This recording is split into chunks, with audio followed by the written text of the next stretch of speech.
Welcome back to Puff Puff Binge. Now, we're going to break down sequels today and we're going to start all the way with Doom 3 because I believe it's the worst in the series. Now, if you disagree, I don't care. Drop it in the comment section below. Let me know what you think.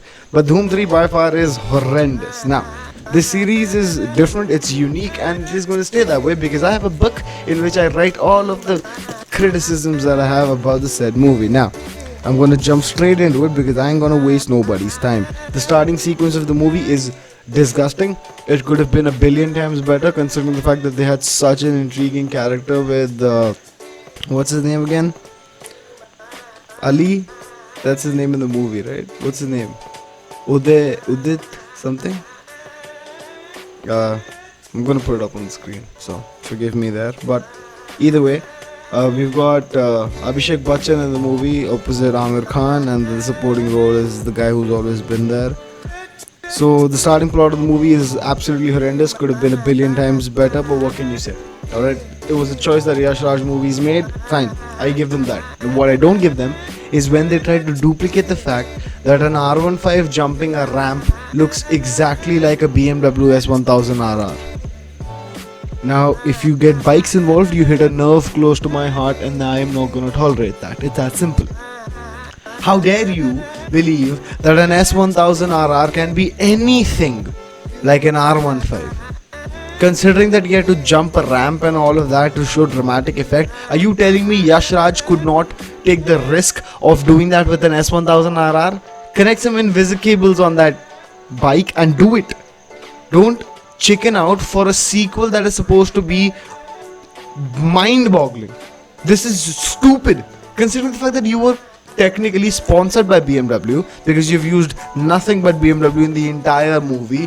How the hell not did you see through the whole edit, right?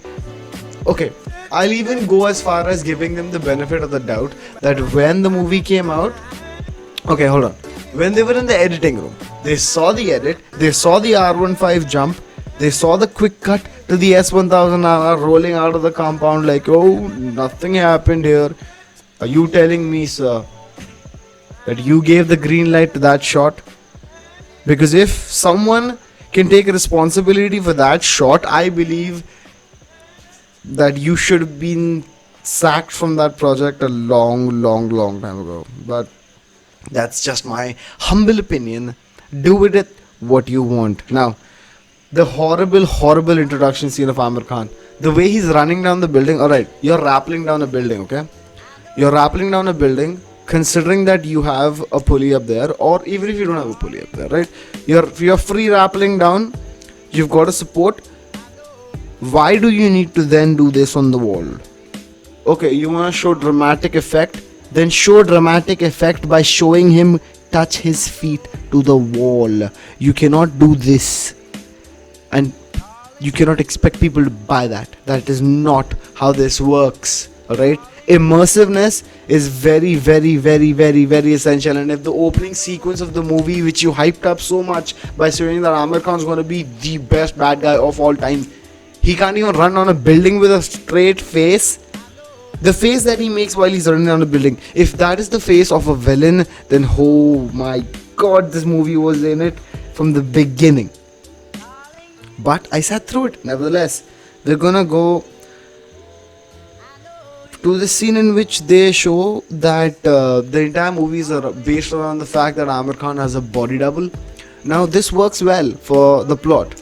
Completely understandable. Where they messed up is Amir Khan clearly does know how to work out and get ripped for a movie, right? He worked hard for Ghajini and he was ripped. For this movie, Amir Khan the Great did not work out that much. And the body double they hired was jacked. So the scene in which they are lateral, Amir Khan's arms are pretty toned, but they're not that toned, and the body double's arms are jacked.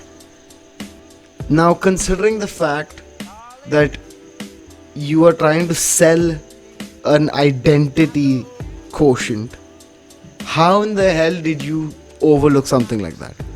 Do you know how easy it is for someone to look at you from a profile and look at you in a profile wherein your arms are significantly smaller and not notice change? You're telling me in 24 hours he swole up that much?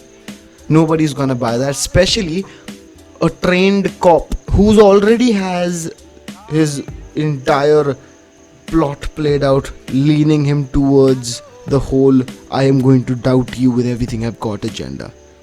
If he's gotten there, how can he not see through the facade? A He even shows up, asks him to strip his t-shirt and his whatever costume that he's wearing during a show so that he can see if there's a bullet wound in the back, right? Even then, you're telling me you could observe that, but you couldn't observe the fact that he was significantly less toned or more toned? Whatever. Now, the whole thing is the whole plot of the movie revolves around the fact that he also plays a mentally challenged brother that's his identical twin in the movie, and that role he embraces like it's nobody's business. He is so good at those roles that I can't even begin to tell you how epic it was to look at him in that kind of context. He can do such roles. They could have done a way better job in story writing by just writing more inclining towards that aspect, but it was a hit and a miss. Now the thing is, the third act shows that the whole thing comes crumbling down because of a love interest. Now every single time a movie does this, I lose my shit because it's so cliched that I can't even begin to express how disappointed I am that people are still going down that path. But alright, sure thing, it's your movie, do whatever you want with it. I'm still gonna hate it. If you don't intrigue me with a movie, I am sorry, but I'm not gonna pull my shots. It's as simple as that. Now, the end, alright? The end in which Amir Khan and Abhishek Bachchan are going towards each other on bikes just looks like a horse jostling scene from the Roman Empire. It is so stupid that they might as well could have just skipped the whole thing and gone on with a few additional minutes of bike chases. Even those were stupid. The technology that they shown in the movie is stupid. It makes no sense. There is no context of a bike race in that movie, alright? Nobody is racing nobody. It's just stupid. Dhoom was supposed to be this cult underground street bike racing movie. That's why it became big. Over the sequel, you changed it to something else, but even in the end, he ran on a bike in an epic chase. In this movie, there's a lot of bikes, but the CGI is so stupid, and the way that they've used the bikes is so annoying that there is no significant value to any of those scenes in the plot. You might as well could cut all of those scenes out and still get through the movie and still understand what they are trying to get through.